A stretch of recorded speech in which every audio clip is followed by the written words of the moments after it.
On the list is Leslie Solomonian, who was raised to care for the environment and her fellow living creatures. These values prompted her to choose a career in naturopathic medicine and to join the Unitarian Universalism faith community. Although she made decisions and took actions in her own life to influence positive change in the world, Leslie began to despair that personal actions were sufficient to avoid environmental and social devastation. She made the choice this year to join the Extinction Rebellion movement. The focus is on non-violent, civilly disobedient tactics, appealing to a rebellious spirit. So this focus struck her as a critical means to demand change, and Leslie continues to engage in climate action through a number of avenues and continues to seek to help individuals, communities, and the planet reach their fullest potential. Welcome, Leslie. Awesome, thank you. I also have slides not beautiful, and may I use the clicker? Yeah. I'm his emotional support animal, so I should be the one learning the best. When Andrea invited me to speak today, I thought, oh gosh, I'm not worthy of speaking. I don't have any tremendous leadership role. I'm just a person. And I guess that's the point, that we all have the opportunity to step up and be involved and do what we can. And I love all the messaging that I've heard today about start where you are, start with your own gifts, start with your own talents. So I wanted to take 5 minutes to explain a little bit about what Extinction Rebellion is and why I chose to be part of it and what we're up to.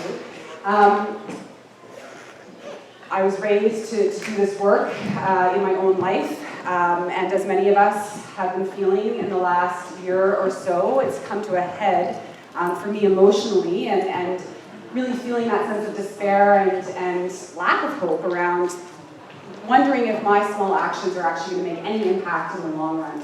I loved some of the videos that we saw earlier about everything we do is important. I don't know if anybody was listening to Metro Morning the other day, but there was a piece about when did you last feel important?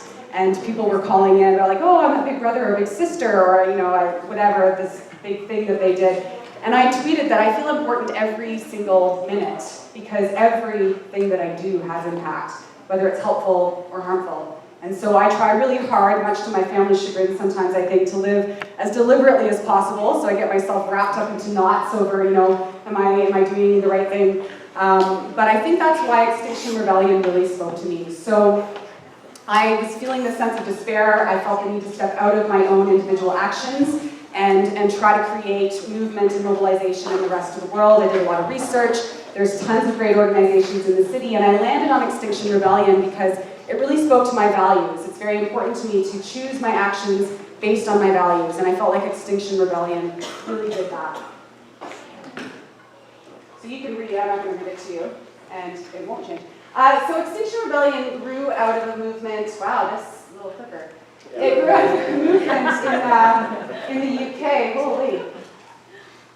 So I grew up in a movement in the UK, really just under a year ago actually, October 2018. Maybe somebody could advance the slide on the computer. Thank you, that's great. So if any of you were aware of the news last November and April, Extinction Rebellion shut down a number of bridges in the city of London for an extended period of time. And their demands are really clear, and I'll show them to you in a moment. But it's really sparked a movement. They basically declared rebellion against the British government, saying, you're not doing enough, we declare rebellion against your inaction, basically. And so it sparked movements around the world. XR Canada really launched in December of last year. There have been arrests, and really actually arrests are kind of part of the escalation tactics of Extinction Rebellion, but it's very much based in nonviolence. So civil disobedience, yes, getting in the way, creating a stink, snarling the city, but doing it in a very peaceful, nonviolent kind of way. And so that's part of what really appealed to me. I thought, playing by the rules isn't working, our democracy isn't working, so I need to be a little disobedient, which my parents would tell you is not all that surprising. But I feel like this disobedience is serving a purpose, and so to me that was really important. So my 16-year-old son is engaged as well in this movement, and he's fully prepared to be arrested. So we talk about that a lot, pros and cons.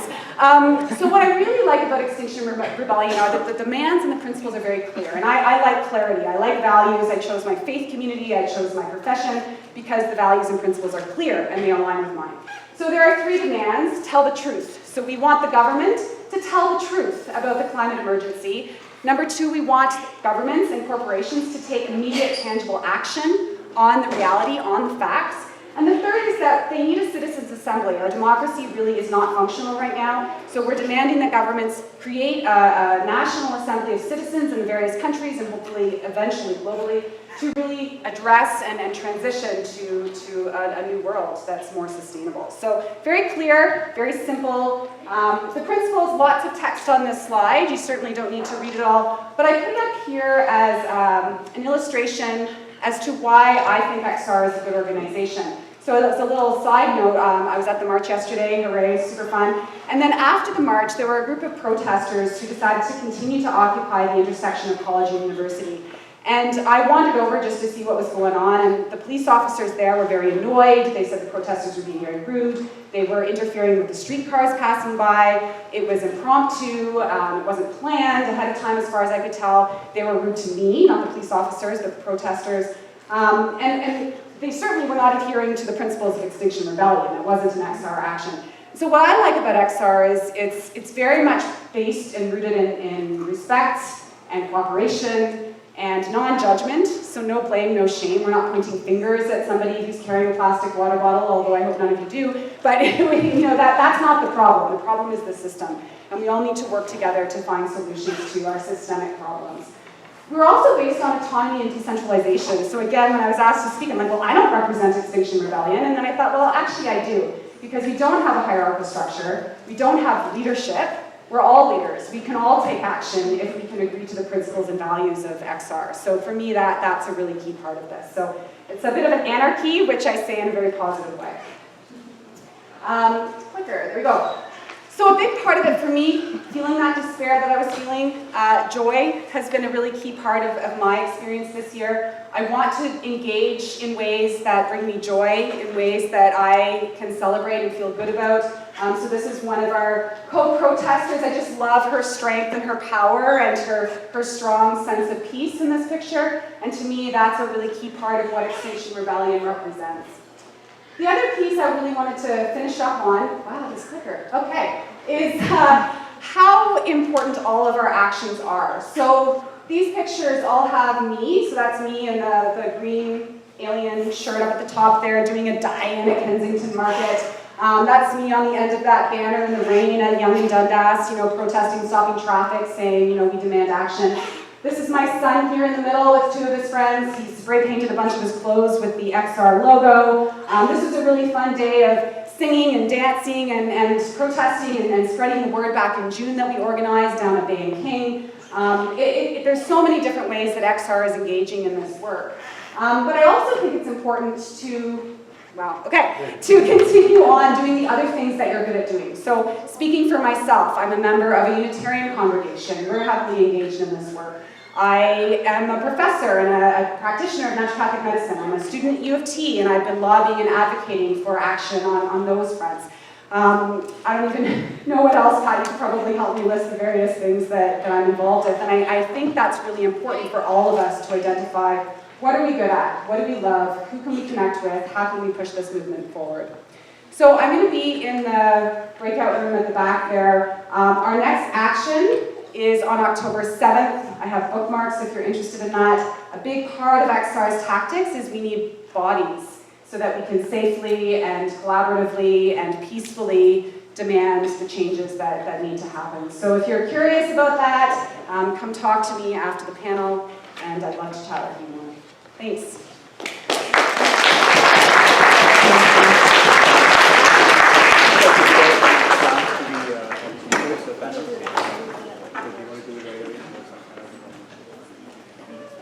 Okay.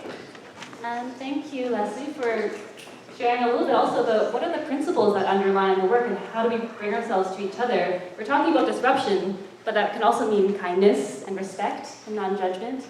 Thanks for the reminder.